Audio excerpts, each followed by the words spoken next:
Bana, tukiwa tuko live ndani ya Jamii na Maendeleo TV. Hapa tuna mtumishi wa Mungu hapa kwetu Melbourne, Victoria.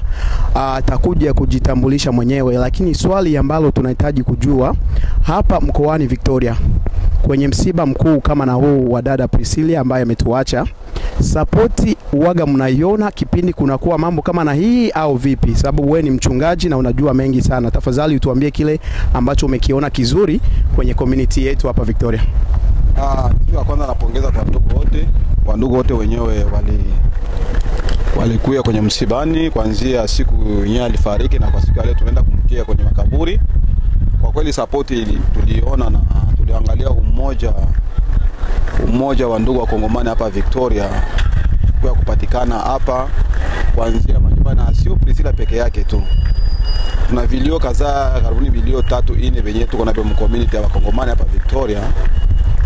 Kuna garso mwingine alikufa, kijana wote alikufa na msichana wote alikufa vile vile, na video kutoka nyumbani.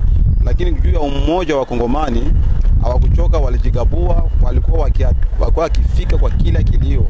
Na tuliona kweli support ilionekana, upendo ulionekana. Juu anasema kwamba upendo unaonekana wakati mtu yuko shida na wakati mtu yuko kwenye raha.